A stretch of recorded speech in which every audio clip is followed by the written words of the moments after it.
تركاية رقم 9، الحل الأخير والأقوى واللي هيجيب من الآخر. لا شك إن موبايلاتنا حاجة مهمة جدا في حياتنا، وده بيبان من خلال استخدامنا ليها بشكل متواصل على مدار اليوم. مين فينا يقدر يستغنى عن الموبايل في إيده دلوقتي؟ خصوصا إن معظم التوجهات والخدمات دلوقتي بقت بشكل رقمي، ولكن دايما ده بتواجهنا فيه مشكلة بتأثر على تجربتنا في استخدام الموبايل. أنت ممكن دلوقتي يكون في إيدك أغلى موبايل في العالم، ومع ذلك أنت مش هتسلم من المشكلة دي. وأكيد من عنوان الفيديو أنت عرفت إحنا بنتكلم عن مين. أيوه فعلا، هي البطارية. دلوقتي إحنا بنشوف أحجام بطاريات بتوصل ل 6000 ملي امبير وشواحن بتوصل ل 200 واط، لكن تسمح لي اقول لك انك تقدر تطول من عمر البطاريه لو مشيت ورا الحاجات اللي هقول لك عليها في الفيديو ده. قبل ما نبدا الفيديو او نبدا الهبد عموما، عاوزك تعمل لايك واشترك في القناه دلوقتي وتفعل الجرس عشان يوصلك كل جديد. يلا بينا نبدا على بركه الله.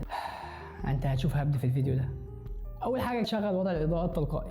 انت ممكن تتفق او تختلف معايا في النقطه دي بالذات، هي فعلا محيره شويه، لان انت ممكن تفكر فيها كده. الحساس المسؤول عن اضاءه الشاشه هيفضل شغال على طول علشان يعمل تكيف في الاضاءه مع الاضاءه المحيطه حواليك، وده طبعا بيستهلك جدا من البطاريه، لكن في المقابل هيقلل من سطوع الشاشه، فهو هيوفر معاك في البطاريه. ده طبعا لو انت في مكان اضاءته منخفضه، اما لو انت في مكان اضاءته عاليه فالشاشه هتستهلك والحساس هيستهلك، فالشاشه هتستهلك والحساس هيستهلك برضه. انا بقى بفضل انك تقفل الوضع التلقائي للشاشه ده وتتعود انت على طول تغيرها بنفسك على حسب المكان اللي انت موجود فيه يعني. ده طبعا هيوفر معاك اكيد في البطاريه. تاني حاجه معانا هي خدمات الموقع. ايه في الخدمات الموقع؟ سؤال، هل الموقع بيهلك من البطاريه؟ الاجابه بس مش اجابه مطلقه، لان احنا قبل ما نحكم عليها لازم نعرف ازاي بتشتغل. خدمات الموقع ما بتشتغلش غير لما حضرتك تكون بتستخدم تطبيق بيستخدم خدمات الموقع، زي تطبيق الخرائط مثلا. اول ما انت بتشغل خرائط هو تلقائي بيفعل خدمات الموقع وبيشتغل ويبدا يهلك من البطاريه. طيب انت لو قفلت خدمات الموقع كده انت مش هتقدر تستخدم التطبيق ده، بديهي جدا، وكده انت هتبقى مجبر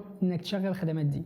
الهري في الحته دي كتير جدا، لكن خلاصه الكلام انت المفروض هتيجي على التطبيقات اللي انت محتاجها بس تستخدم خدمات الموقع وتديها الصلاحيه ان هي تفتح خدمات الموقع، وتلغي باقي التطبيقات اللي مالهاش اي 30 لازمه. النقطه رقم 3، التطبيقات اللي في الخلفيه. بص يا صاحبي، الحركه دي انت ممكن تكون فاكر ان هي بتوفر في استهلاك البطاريه، بس هي على عكس بتستهلك اكتر، لان انت بكل بساطه ما بتقفل التطبيق ترجع تشغله من اول وجديد بيفتح ويستهلك جامد من البطاريه. زي بالظبط لما بتدور عربيه بالنهار مثلا، انت اول ما بتدور العربيه بتستهلك بنزين عالي، وبعد كده الار بي ام بينزل وبترجع تستهلك في المعدل الطبيعي. الخلاصه هنا انك ما تقفلش التطبيقات اللي بتستخدمها على طول زي الفيسبوك والانستجرام. التطبيقات اللي انت بتستخدمها معظم الوقت ما تقفلهاش، تخليها شغاله، واقفل التطبيقات اللي انت بتفتحها مثلا مره في اليوم انت مش بتخطط انت تفتحها تاني يعني عشان توفر في البطاريه. رابع نقطه، ودي نقطه غريبه شويه، وطي صوت الموبايل. زي سمعت كده بالظبط، سماعات الموبايل زي الشاشه بتستهلك من البطاريه جامد. انت ممكن ما تاخدش بالك، بس انا هوريك في الفيديو ده. وزي ما حضرتك شايف كده في الاحصائيات اللي قدامك دي مكتوب استهلاك جاي منين؟ استهلاك جاي من الصوت.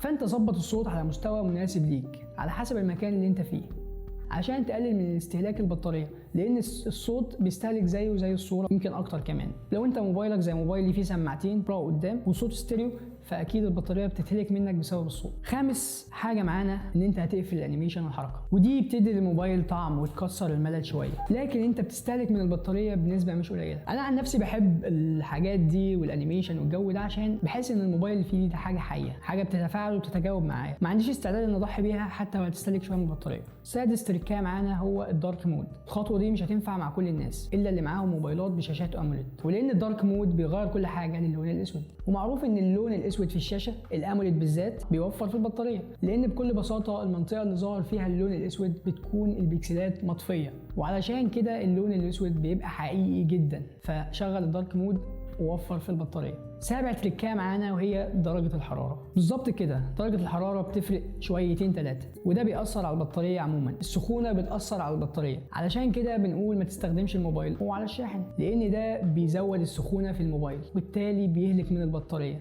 انت حرفيا مش بتهلك من البطاريه، انت بتاكل عمر البطاريه. ده ياخدنا لنقطه مهمه جدا. لو حضرتك بتستخدم الموبايل وحسيت انه سخن في ايدك فلازم فورا تقفله وتسيبه يبرد. تامن تريكايه معانا هي خلي الموبايل دايما متحدث على اخر سوفت وير، حتى لو انت اندرويد او ايفون. طبعا شباب الايفون تقريبا كل يوم بينزل لهم تحديث بيشتغل على تحسين البطاريه، بيحسن الاخطاء اللي بتظهر معانا في النظام. عموما التحديثات دي المفروض بتسرع من الموبايل، بتزود الحمايه، بتزود الامان، وبتزود في عمر البطاريه. حاول دايما تبقى على اخر ابديت متوفر للموبايل عشان توفر في البطاريه. التريكايه رقم 9، الحل الاخير والاكيد وهو فعلا اللي هيجيب معاك نتيجه هو بكل بساطه الباور بانك. الباور بانك ده اختراع جميل جدا بصراحه، مش هتبقى خايف ان البطاريه تخلص منك خصوصا لو انت في مشوار بره طول اليوم. ولما تجيب باور بانك حاول تستنضف وتجيب حاجه اوريجينال وبلاش الحاجات المضروبه دي علشان تحافظ على عمر بطاريتك اكبر فتره ممكنه.